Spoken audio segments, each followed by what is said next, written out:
আমি অমিত আছি তোমাদের সঙ্গে, আর তোমরা শুনছো ভৌতিক কথা। কিছু অনুভূতি এমন যা তোমাদেরও হতে পারে। ঘটনা স্ক্রিপ্টিংয়ে রয়েছে নেহা।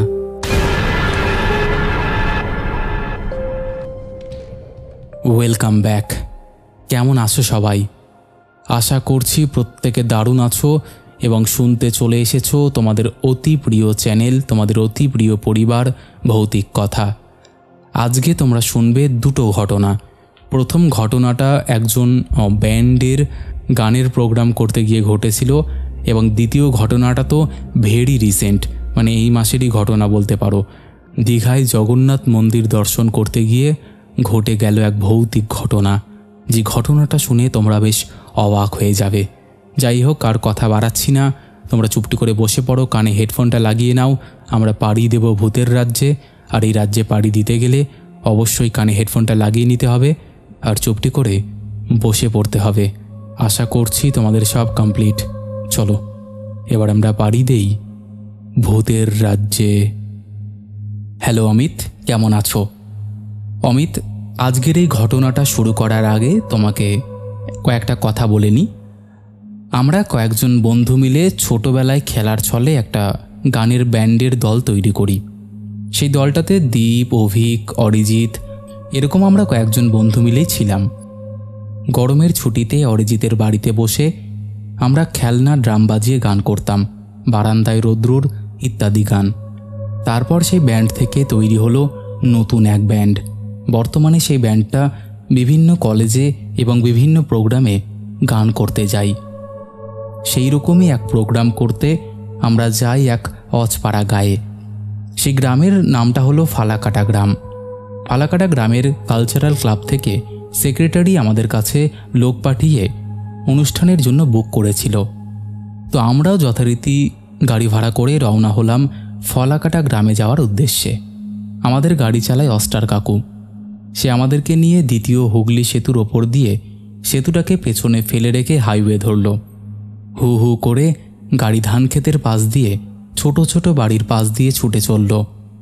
তখন অরিজিৎ একটা গান ধরল, মনটা যখন খারাপ লাগে থাকবো আনন্দে, দুঃখটাকে রাখবো তখন পায়ের তলাতে, দুঃখ যখন আসবে আমার ঘাড়েতে চাপতে, আনন্দকে করব আপন দুঃখকে তাড়িয়ে।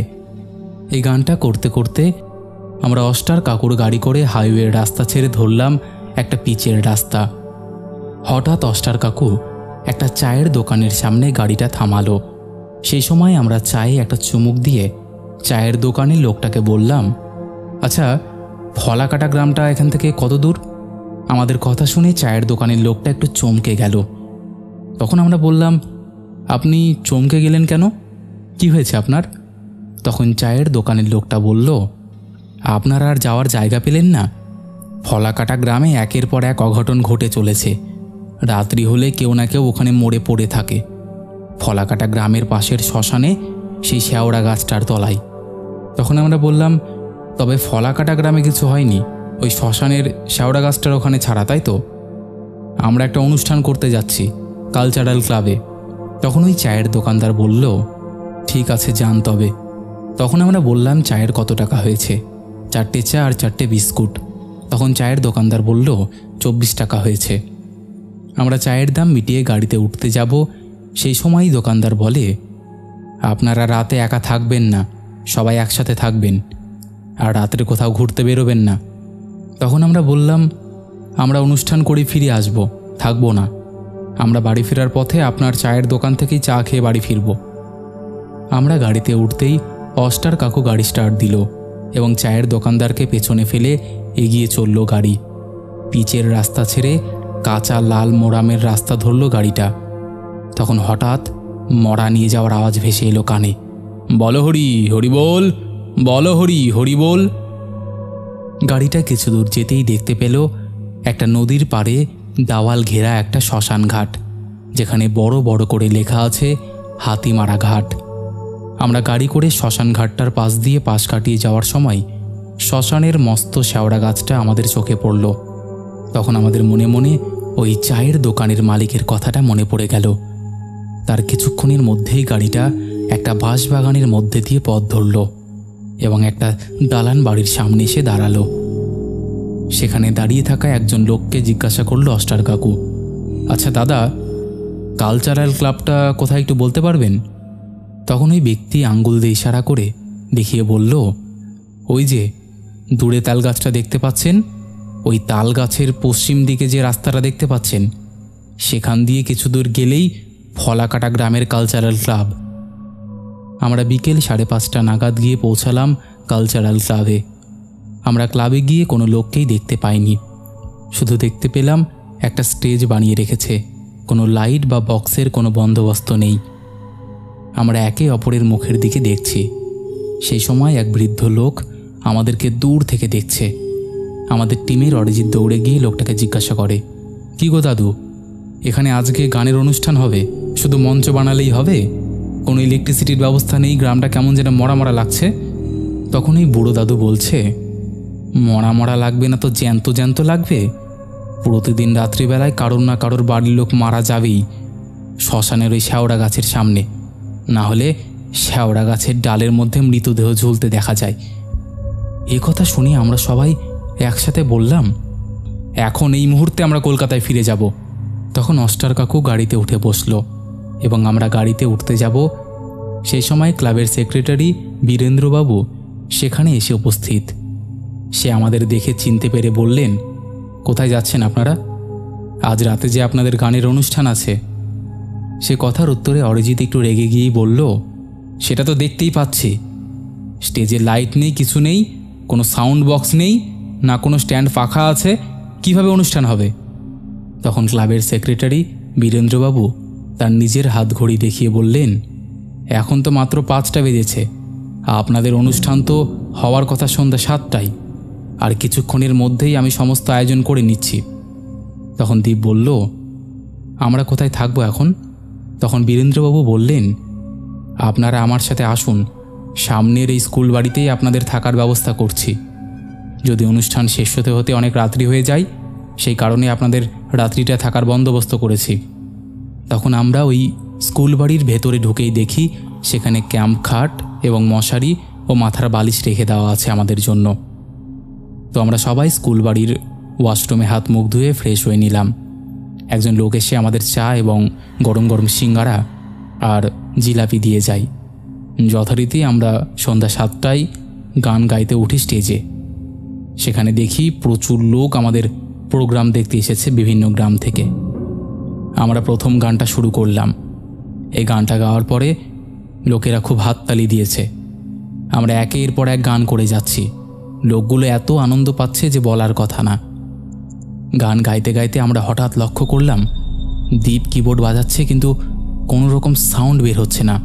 তখন দীপ বলল, আমার কিবোর্ড মনে হয় খারাপ হয়ে গেছে। তাও দীপ চেষ্টা চালিয়ে যাচ্ছে।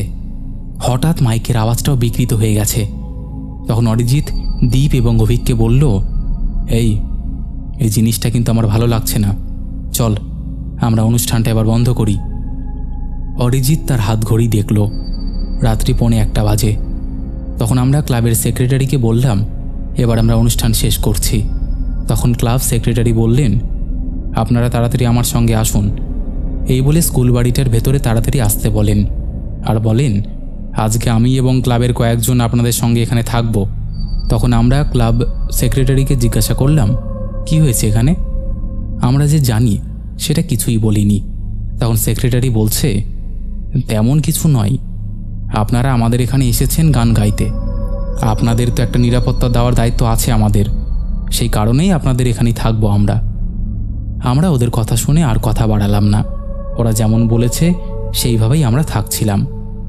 আমরা রাত্রে খাওয়া দাওয়া সেরে সবে ক্যাম্প খাটে মশারির ভেতর ঢুকেছি। সেই সময় হঠাৎ হয়ে গেল লোডশেডিং।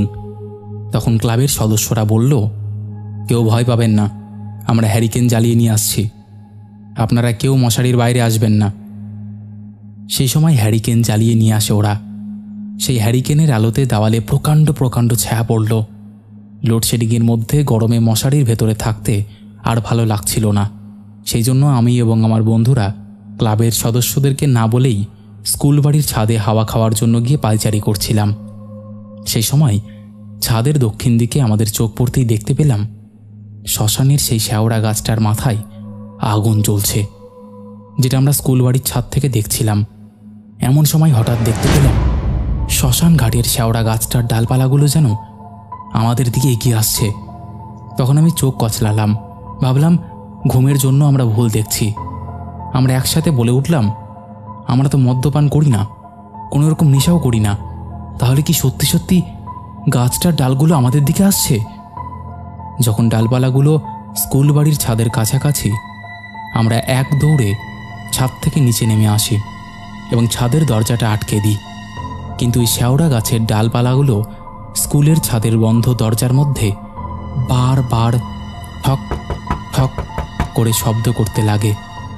আমরা তাড়াতাড়ি করে ছাদের সিঁড়ি দিয়ে নামার সময় 2-3টে সিঁড়ি টপকে লাফ দিয়ে তাড়াতাড়ি করে আমাদের শোয়ার ঘরে এসে উপস্থিত হলাম। সেখানে এসে দেখি ক্লাবের সেক্রেটারি ও সদস্যরা এসে আমাদের খুঁজছে। আমরা তখন হাঁপাতে হাঁপাতে ঘরে এসে ক্যাম্প খাটে বসতেই ক্লাব সেক্রেটারি আমাদের বলল, আমরা আপনাদের এই ঘরের বাইরে যেতে বারণ করেছিলাম, কিন্তু আপনারা আমাদের কোনো কথা শুনলেন না। সেই সময় অরিজিৎ বলল, আর এই লোডশেডিংয়ে গরমে নাজেহাল হয়ে আমরা ছাদে গিয়েছিলাম হাওয়া খেতে। এই কথার উত্তরে সেক্রেটারি বলল, আমাদের একবার ডাকতে পারতেন, আমরা তো এই পাশের ঘরেই ছিলাম নাকি। তখন আচমকা ছাদের দরজায় খট খট শব্দটা বেড়ে গেল। সেই সময় আমরা ভয় পেয়ে গেলাম এবং ক্লাবের সেক্রেটারিকে সমস্ত ঘটনা বললাম। ক্লাব সেক্রেটারি আমাদের কথা শুনে বললেন, আপনারা জোর বাঁচা বেঁচে গেছেন। ক্লাব সেক্রেটারি আমাদের বলল, আমি জানতাম না এই গাছটাই তাহলে লোককে ডেকে নিয়ে বা উধাও করে মেরে ফেলে। আমাদের এখানে প্রতি রাতেই কিছু না কিছু অঘটন ঘটে, সেই কারণেই আপনাদের আমরা মশারির বাইরে বেরোতে বারণ করেছিলাম। কিন্তু আপনারা যেহেতু ছাদে হাওয়া খেতে গিয়েছিলেন, সেহেতু আপনাদের দেখে ওই রাক্ষসে গাছ আপনাদের উপর দৃষ্টি দিয়ে দিয়েছে আর তাণ্ডব শুরু করে দিয়েছে। তখন আমরা ওই ক্লাব সদস্যদের এবং ক্লাব সেক্রেটারিকে বললাম, এবার আমরা কি করব তাহলে?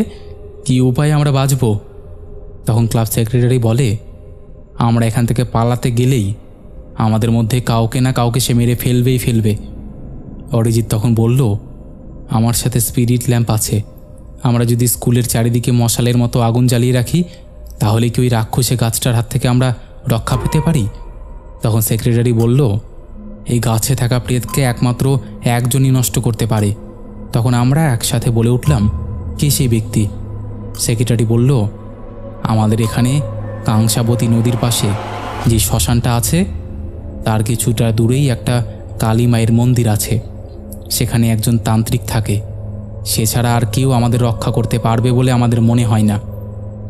তখন ক্লাবের সেক্রেটারি আমাদের বলল, স্কুল বাড়ির ছাদের দরজাটা ভেঙে যাওয়ার আগে চলুন আমরা পালিয়ে যাই। তখন হাতে হ্যারিকেন নিয়ে আস্তে আস্তে স্কুল বাড়ির দোতলার ঘর থেকে সিঁড়ি দিয়ে আমরা নিচে নেমে আসলাম। আচমকা মরমর করে ধপ করে কোনো ভারী জিনিস পড়ে যাওয়ার একটা শব্দ শুনতে পেলাম আমরা। সেক্রেটারি চাপা স্বরে আমাদেরকে বলল, কেউ পেছনে তাকাবেন না, সামনে তাকিয়ে চলুন। আমরা সেক্রেটারিকে অনুসরণ করে এগিয়ে চললাম অন্ধকার রাস্তা দিয়ে। হ্যারিকেনের আলোতে আমরা খুব একটা ভালো করে দেখতে পাচ্ছিলাম না। ওই আলোকে লক্ষ্য করেই আমরা চললাম। অস্টার কাকু সেক্রেটারিকে বলল, আমরা কি আমাদের গাড়িতে আপনাদেরকে নিয়ে একসাথে কংসাবতী নদীর পাশে শ্মশানের পাশে যে কালী মন্দিরটার ওই তান্ত্রিকটা আছে না, ওনাকে কি আনতে পারবো? সেক্রেটারি বলল, তাতে আরও বিপদ বাড়বে বলে কমবে না। তো আমরা হেঁটে চলেছি। আচমকা মরা নিয়ে যাওয়ার আওয়াজ পেলাম, বলো হরি হরি বল, বলো হরি হরি বল, ঠিক এরকম আওয়াজ পেলাম। সেই সময় আচমকা ধ্বনি শুনে আমরা চমকে উঠেছিলাম। আমরা সামনে এগোতেই দেখতে পেলাম শ্মশান ঘাট। আমাদের নজর পড়ল সেই শেওড়া গাছটার দিকে। তখন আমরা দেখছি সব কিছুই স্বাভাবিক, কোনো অস্বাভাবিক নজরে পড়ল না। আমরা শ্মশান পার করে কালী মন্দির পার হতেই দেখতে পেলাম সেই তান্ত্রিক বাবাকে। তান্ত্রিক বাবা আমাদেরকে দেখে বেজায় খেপে গেছে। খেপে গিয়ে বলছে, তোরা এমন বিপদের মধ্যে আছিস, আগে আসতে পারিসনি হতভাগা? তখন আমরা সবাই ওই তান্ত্রিক বাবাকে বললাম, আমাদেরকে বাঁচান বাবা।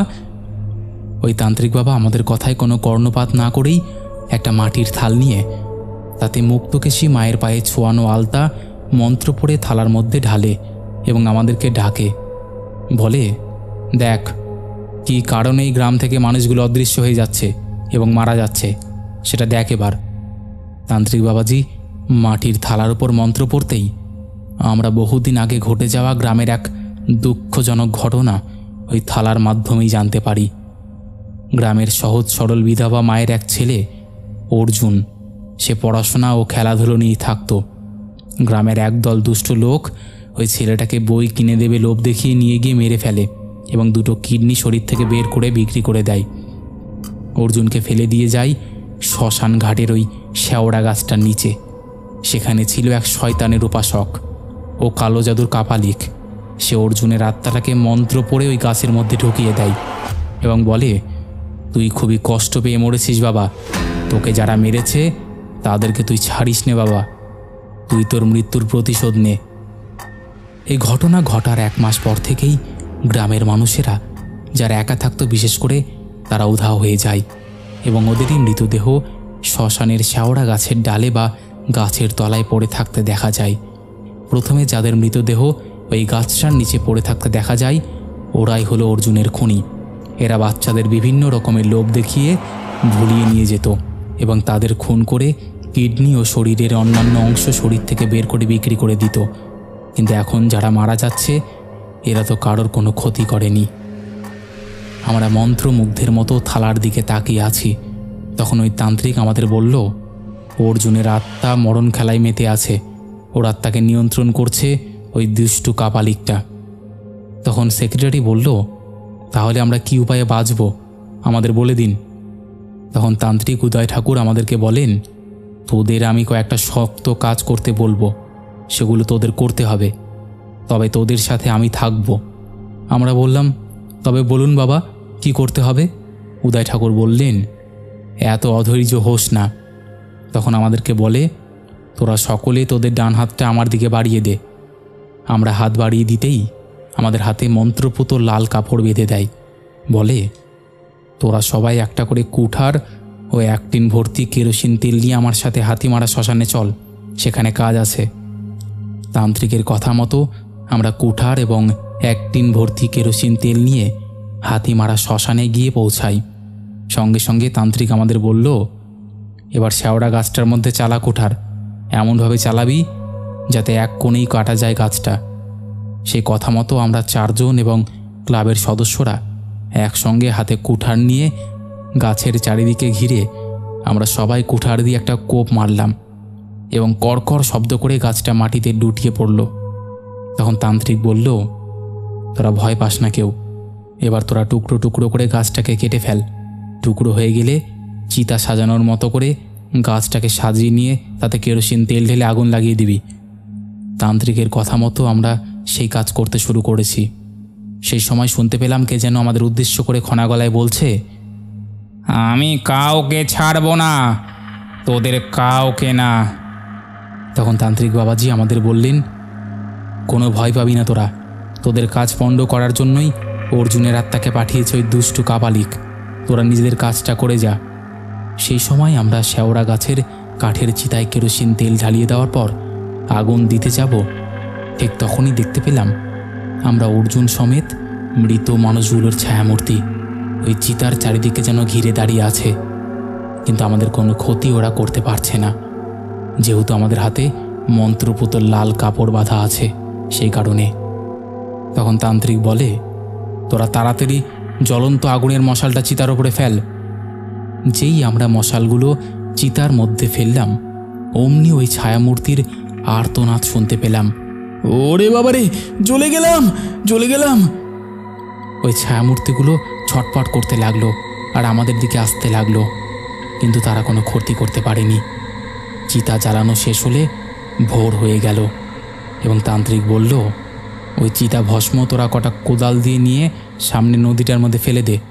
1 বছর তোরা কেউ হাতের এই লাল সুতোটা খুলবি না, যদি খুলিস তাহলে কিন্তু তোদের বিপদ নিজেরাই ডেকে আনবি। তারপর যথারীতি আমরা সকালে আমাদের গাড়ি করে নিজেদের বাড়ির উদ্দেশ্যে রওনা হলাম।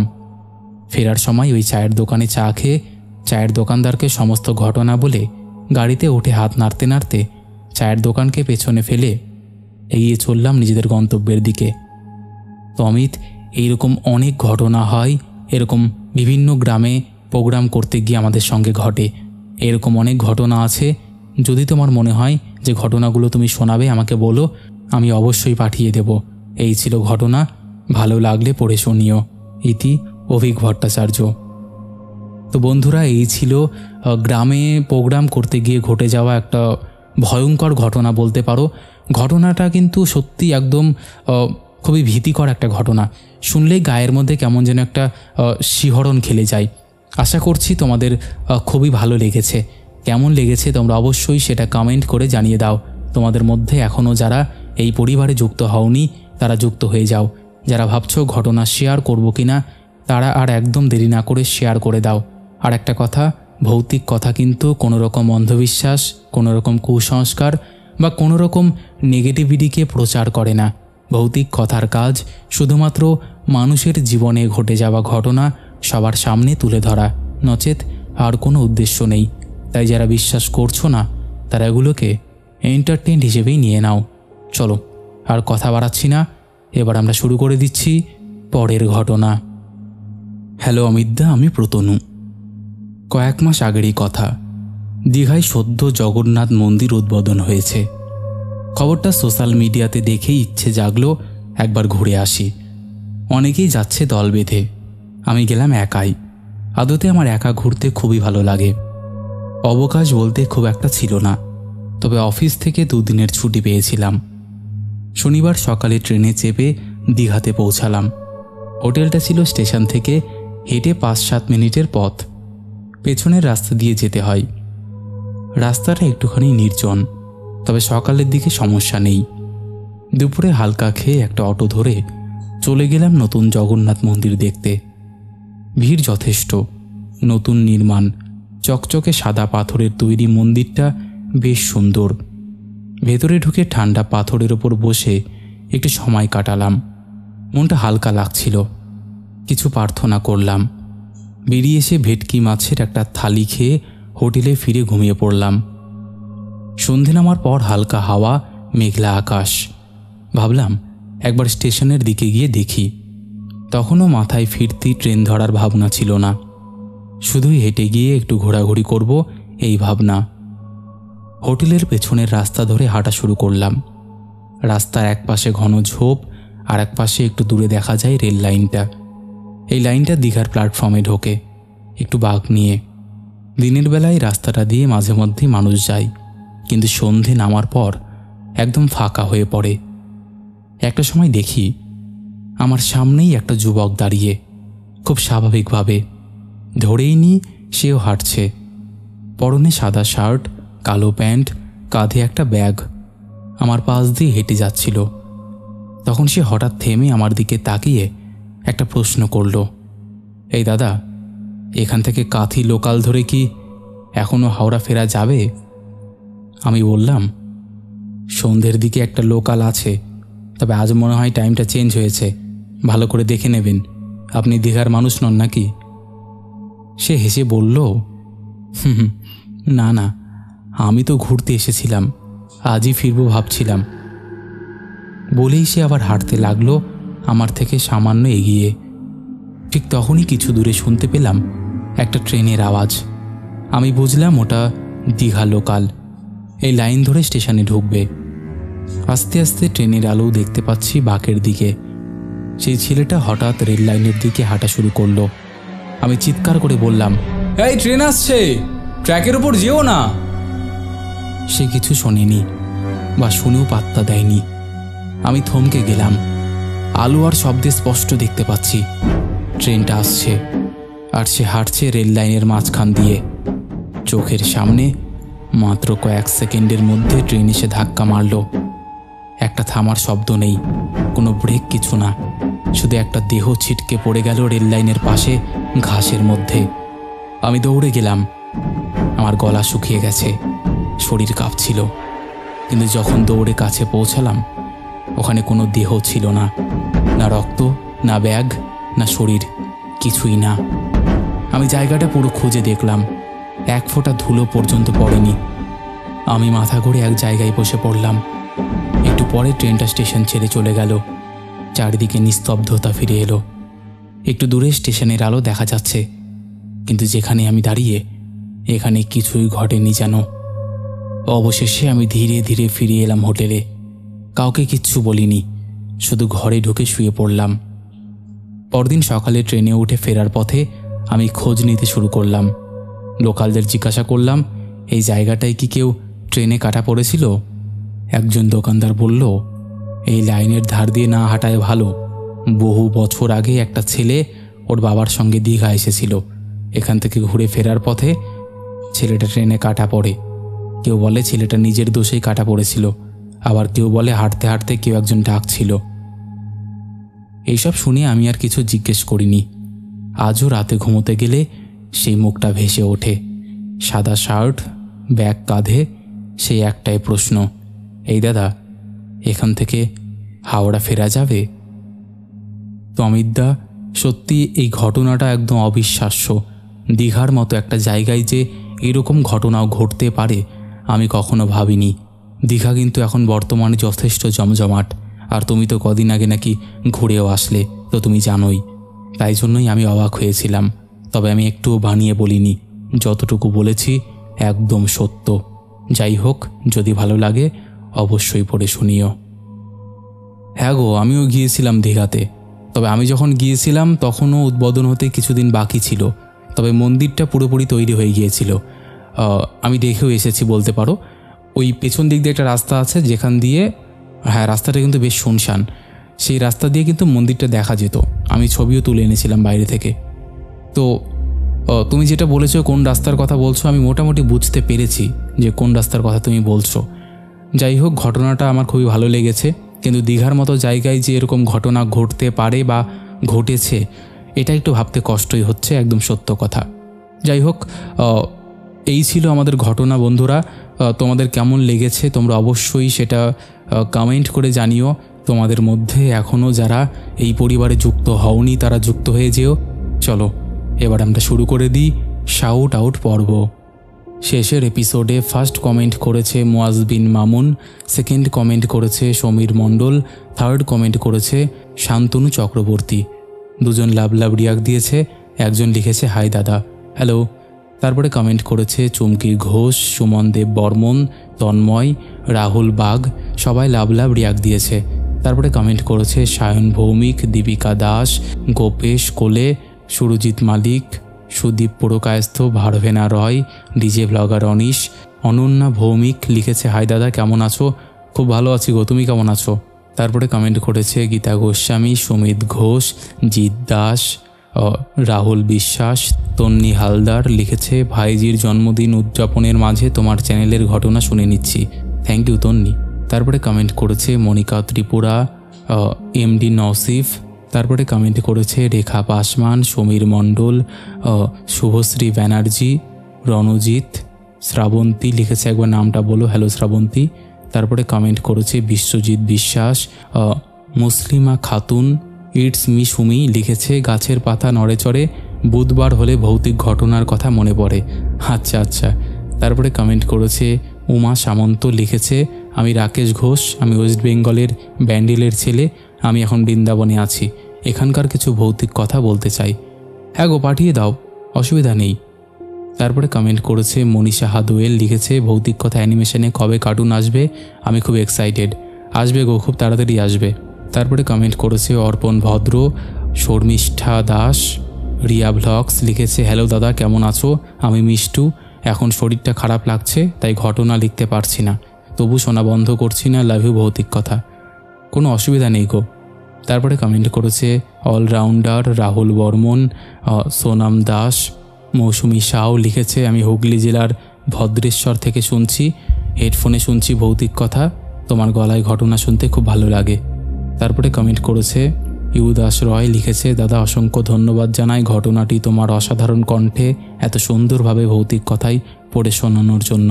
তোমার সুমধুর কণ্ঠে আজকের পুরো এপিসোডটা শুনে অসাধারণ লাগলো, এইভাবেই ভৌতিক কথাকে আরও এগিয়ে নিয়ে যাও, আমরা পাশে আছি, থ্যাংক ইউ। অর্পণ ভদ্র লিখেছে আমি হেডফোন দিয়ে শুনি অমিতদা, ওকে।